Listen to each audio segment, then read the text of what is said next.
I should say the tip one. The to tip one have is a some good fun. one. The tip one is a good one. Yeah.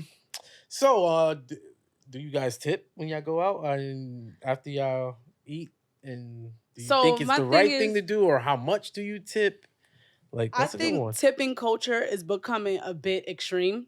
And when I say that is if I'm going to Starbucks and I'm just getting a drink, don't swivel that shit talking about give you a tip and all of this stuff. Like don't like it's like some things don't I don't believe some things require a tip. Well, I would say, I tip, but I don't overly excessively tip like how some people think you should. I think it's, I tip because you're doing a service, but I also am not gonna I know you're working. You're gonna get a paycheck. Like if I'm working and I'm doing a service for somebody, I don't expect a tip. I mean, a tip is a good thing, like thank you, but for those who tip and they tip excessively amount, if you're a rich person, you want to drop off $200, But you don't that's think good. tipping culture is getting a bit too But it's much? getting it's getting a little bit too It's much. getting a little bit It's to getting a me little it's too getting a much. little bit too much. And also like and other we're the only country that really does incentivize tips. Other Yeah, countries because don't America really. just trying to people just taking money now.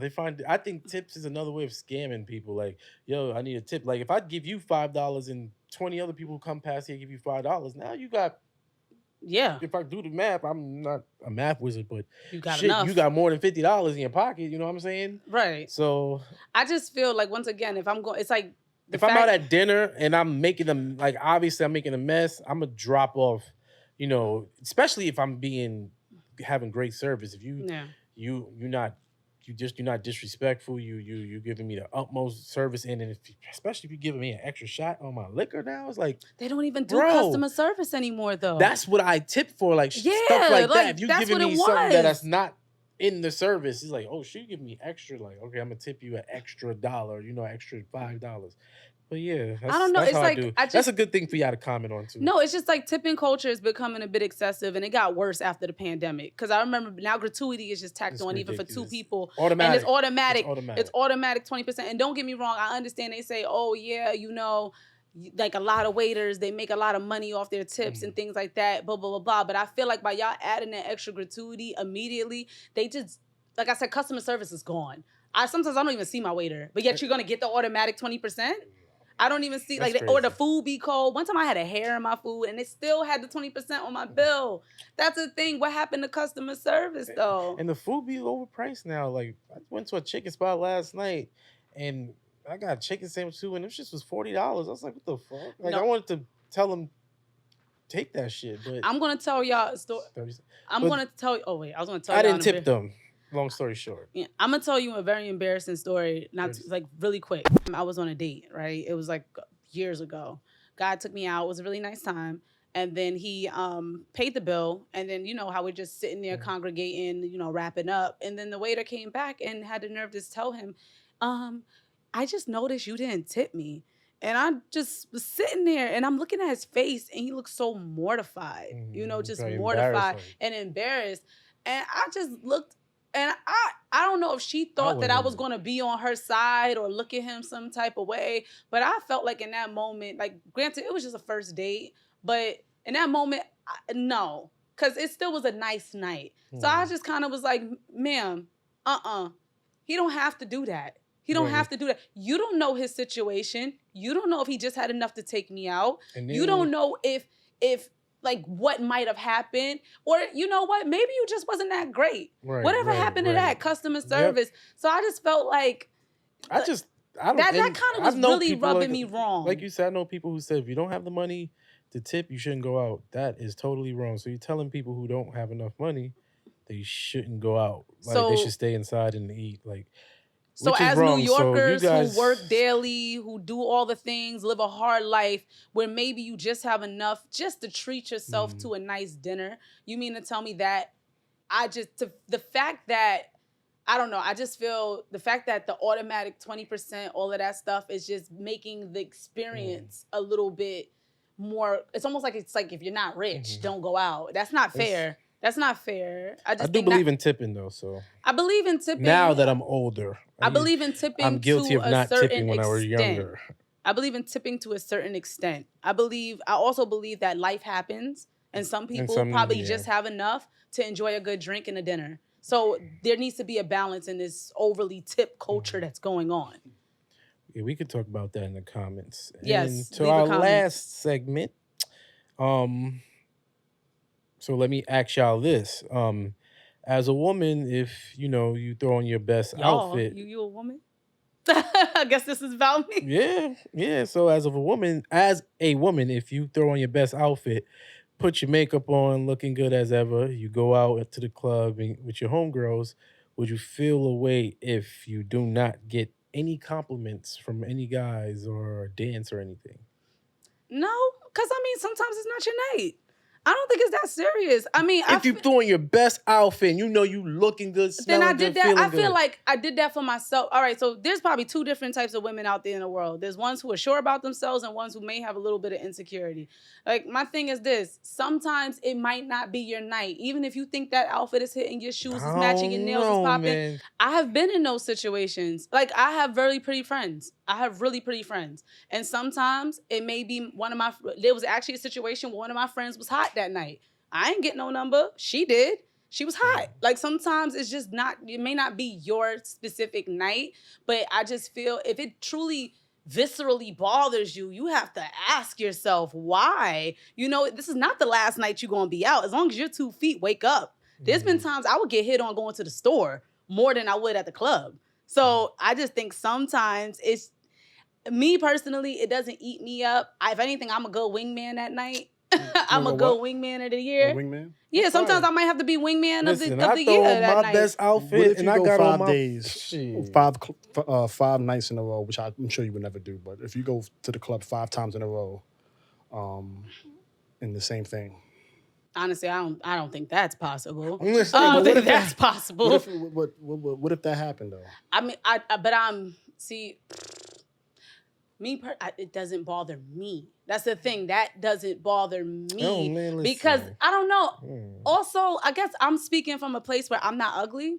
So I honestly, I even throw on my best I think outfit I'm not ugly. and have on my nice on But cologne, don't more. smelling Wouldn't good, that happen my more with fire men than shape women? up. No. You girls better Absolutely. talk to if me. I throw on, Yeah, that would You happen better more say with men what's than a up. girl. yeah, that Better would even mess give me me a So up. look. I gotta speak. I gotta honestly talk and acknowledge the fact that I am also considered cute. So to be honest, even if I am in a club and nobody wants to get my number, it's not as if I'm not going to be able to get a dance. It's not like I'm not going to be able to do. There's things that I could get through But the what I'm night. saying, for you to get any action, when I say action, dancing, whatever conversation, you have to be the one to Initiate it.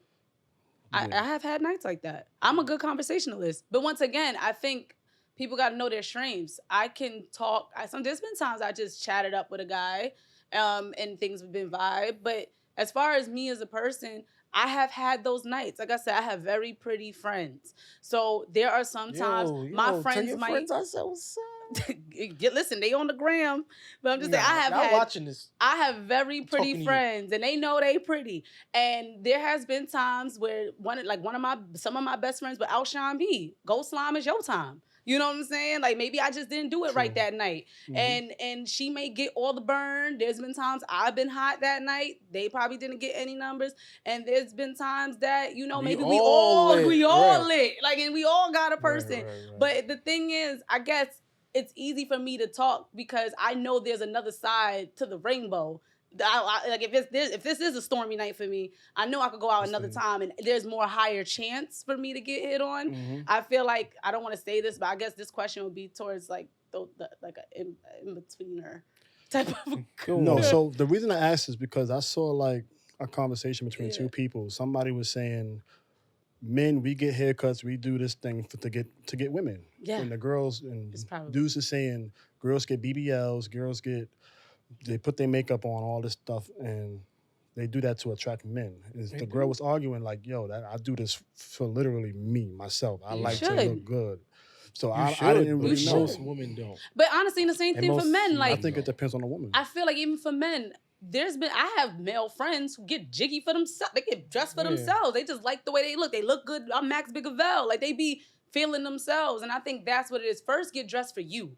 Because then whatever happens that night shouldn't be affecting you. Because you got dressed for yourself and you know you a bad B. And that's what it is. Whether big, small, little, light skin, dark skin, whatever. If you go and get dressed for yourself, then you be fine. And then honestly, the confidence would exude. it should exude that you good. I mean, look at Lizzo. She like whatever, but she get all the fire photo shoots and all of that stuff. So at the end of the day, I think it just depends on who you are as a person. But me personally, I love when my friends get shine because that just confirms that we all cute. Like we all good. We all got it. That means I could leave y'all and do my own thing sometimes. Cause I know y'all gonna find some fish in the sea. But what's the last segment? If you're engaged, but you recently come across someone else that you connect more with, almost like a soulmate, they understand you, share the same interests, damn near perfect. Do you call off the engagement or let it be the side piece? What you gonna do? Well, what would you do? Me, I always this is how I look at life. It's crazy. Like they always say, you ever heard that saying that there's always another fighter that's you could be the biggest fighter in the world, but there's always somebody bigger and better than you. Always. That's how I look at it. Like I could have the best girlfriend in the world, and I'm pretty sure there's another girl that's better. I'm just saying, it's the truth. But if you have the best girlfriend in the not world, saying, be the best not saying. Listen, I'm not saying I'll leave my girlfriend for the other person. I'm just saying, just like how it is, you may think I'm the best man for you, but I'm pretty sure there's other men that's better than me. Like there's always gonna be somebody else like better. So I always look at it. You just gotta, like you said, be happy with what you got. Happy with what you got. Be happy with what you got. Don't take it for granted because there's a possibility you might not meet the person. So what you doing? So what you doing? So you doing ain't answer the question. You staying with I'm staying engaged with my wife. And what you gonna do with the person? They gonna put y'all on part ways, keep him as a side piece? Part ways because I know if you stay with that two, I've done it before. If you stay with two girls, it's more expensive, one, and it's more headache. Yeah, so I'm talking about this girl like she's perfect. I don't care. I'm gonna run away because I know that if I do that, I'm gonna be in problems with my wife. It's gonna go. It's so gonna you be, just gonna stay loyal. loyal. I stay loyal because it's a headache. I see. I'm speaking of experience. Because what if you want somebody to stay loyal to you? Yes. Like imagine if that girl, like when you think about it, you kind of want to act how you want your person to act. I'm speaking from experience. I want you to be happy. I'm staying with my wife. Are you saying that you're like if the engaged person isn't making you happy? Because she got. Or you just saying this other she's not making me happy and that's we're not mad. The question. That's a difference. But you happy? I mean, you. If I'm happy, marriedly happy, and you're happily engaged, or happily engaged, gonna get married. But this person makes you happier. But couldn't that just be for now, though? My thing is this. I feel like a lot of people probably would glamorize something when you're this close to being like super committed now. Marriage is very scary. So I like that the question is engaged because then a lot of times in engagement, you really, you get, when it's near towards the wedding day, you kind of start thinking, so for all you know, this could be generated happiness because you're kind of scared now, that cold feet era. That could probably be the reason. But if we're sticking based on a question, I know me personally, this question would never apply to me because I wouldn't even get this close to anybody if I was engaged. So I wouldn't even know. I wouldn't even know. I'm closed off. I'm closed off. But I also I think everybody got codes that can be cracked. My code was cracked, and I'm telling you. But would you want the same thing happening to you? Because if she was on the other foot, it's like, God damn, I don't want that karma. To be quite honest, like if maybe it's a test from God. I don't know. Me personally, like I would take it. Well, I'm not me personally, but somebody else may take it as a sign. Like maybe I shouldn't get married. I'm just saying, like maybe this may be the person for me. Maybe this is people. Like I mean, this is why I don't believe in that. How you lose them is how you get them is how you lose them mentality. Because, like to be honest, some people do work out when they leave you for somebody else. They do. Some people do work out in those situations. Like I don't really believe in that. There are a lot of examples of people who, just happen to be still married after they started out very shady. But I just think, I don't know. I feel if I already got engaged, this person must have did a lot to even get me there. And I'm going to see it through only because it's always going to be somebody. Like it always looks greener. I just believe it's always. I feel like it always. It's always. It's a million people like this in this guy world. I'm talking about like he's the perfect or she's the perfect one. Like she's damn near but perfect. But like you perfect in a month or something? I don't know. Like how long it's y'all like been talking? However long y'all been talking. I mean, you feel something. You know how when girls be like, "Oh, I feel something." I don't know. I just feel when you got engaged. Let's just say you put 2 years into that. That person was with you for 2 years and y'all got to a place where you said yes to this proposal, or a man got to this place where he got on his knee. You know what I'm saying? So we can't dismiss that. So whether this person is my ultimate soulmate, this person put in work with me. You know, we put in a lot of work together and we got there. That's to the point where we're about to get married. Yeah. So at the end of the day, I can't. This man probably we talk about men setting the stage. For me to like, he set the stage. I said yes. So you may be my soulmate. You may be there, but you ain't ride with me. You wouldn't get there with me. You know, this may be perfect, but I didn't live with you. You know what I'm saying? I didn't pay a bill with you yet. I just feeling vibes. I'm supposed to end my engagement over vibes. Sexual vibes, man. I'm really supposed to end my engagement. I can't argue with that. That's good. That's what it really be most of the time. I can't, like what she said. I can't. Yeah, you can't argue with that. That's why I agree with her. I'm supposed to end my whole engagement over a good vibe. I hope you people agree. Like, yeah, please understand relationships is holistic, not just based on vibes. Good, bad, ups, down. Amen. So I don't know, but this was definitely a good episode, and I'm happy our producer at least hopped on the mic. Maybe one day he will show his face and show who put us all together. He on the Swayze shit. He not showing no face. He nah, I'm just gonna be mysterious for now. But yes, this is a good episode. Thank y'all for tuning in to episode 4. It's your boy Banks. And this is definitely Kenya. Y'all know who I am. And I'm happy we got to do this because the comment section thought we didn't like each other at one point. I don't know. I might just have to, y'all don't know, not like each other. No, they like you. They don't like me. They like you. They don't like me. They better like you. Listen, you better like my castmate. Anyway, we love y'all. Thank y'all for tuning in and keep the interactions going. Yes, please. Because episode's gonna get crazier, trust me. Yeah, it's only episode 4. We didn't even get to 10 yet. Yep. Until next time, peace.